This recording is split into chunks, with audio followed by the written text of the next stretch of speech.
This episode of the Fiction Writers Podcast is brought to you by the Novel Notebook. With each character and each setting, hundreds of details must be compiled and organized. Far too many for a writer, like you, to keep them cataloged in your brain. The Novel Notebook provides the answer. Visit www.fictionwriterspodcast.com/novel and quickly discover how to organize your materials and take your novel to the next level. Welcome to the Fiction Writers Podcast with Lana McAra, where you will discover tips, tricks, and ideas for fiction that is #unputdownable. Here you'll find new energy, new perspectives, new resources, and new ideas that will spark your creativity into a blaze of brilliance. It's easier than you think. Be sure you visit our website at www.fictionwriterspodcast.com. While you're there, subscribe to us via your favorite network. Now, get out your notebook, tune in, and let's get started.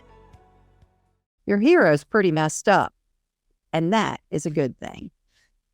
My name is Lana McAra, and welcome to the Fiction Writers Podcast.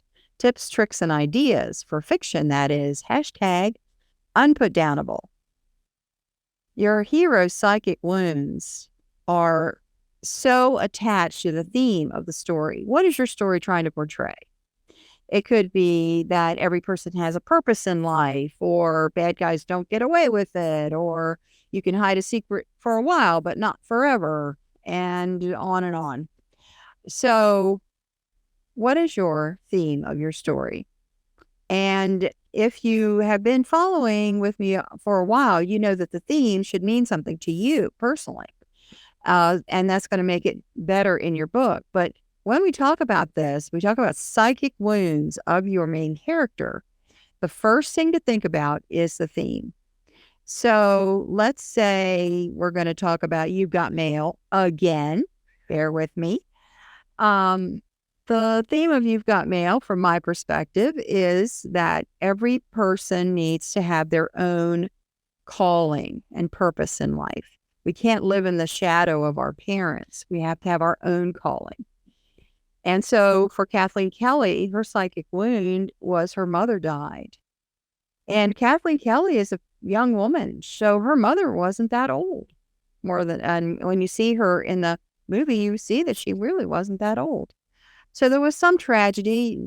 Nobody really knows what it was, but the psychic wound of Kathleen Kelly is her mother died prematurely, left her there with a store. And so the psychic wound of the death of her mother comes into play with the theme, find your own purpose.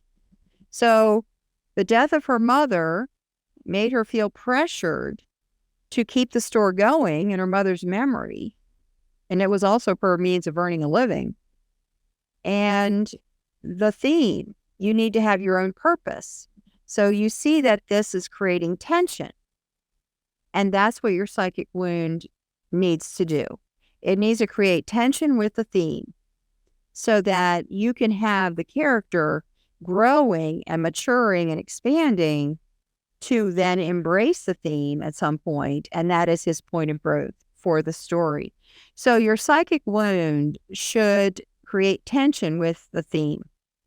The second thing it should do is it should show the character's strengths and flaws. So two sides of the same coin. Someone who's very driven can also be very demanding. And so show both sides of your character relating to the psychic wound. This woman lost her mother. And so now she's attached to the older woman in the store who does the bookkeeping, Bertie. And so this is showing her weakness, her vulnerability, and her indecisiveness, because it's really her mother's store. What would my mother want me to do? You know, that's not ownership. That is still being a daughter.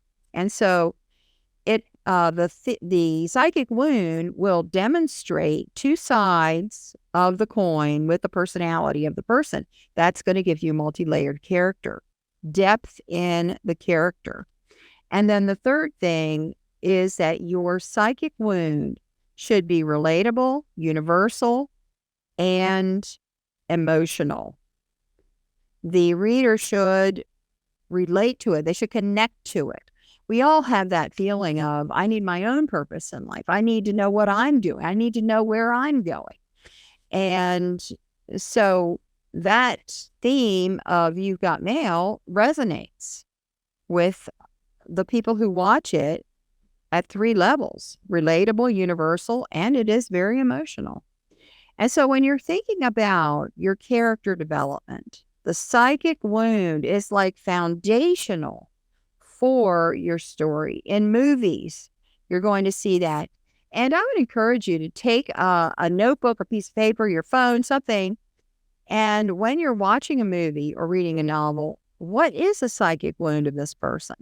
When we're in English literature class, we used to roll our eyes and go, oh, they're making it up. No, they're not, actually. And from this side of the equation, when we're trying to write a strong novel, we need to know what is the theme and how is it creating tension with the psychic wound? And how is the psychic wound then showing us the personality, positives and negatives of this character? And is all of that relatable, universal, and emotional? That is a little package right there in just a few minutes that is so valuable for the success of your novel. I hope that helped you today. My name is Lana McAra. See you next time. Thank you for tuning into the Fiction Writers Podcast with Lana McAra, where we share tips, tricks, and ideas for fiction that is #unputdownable. Remember to visit our website at www.fictionwriterspodcast.com and enjoy even more great episodes like this one. Again, while you're here, subscribe to us via your favorite network. We look forward to seeing you next time on the Fiction Writers Podcast.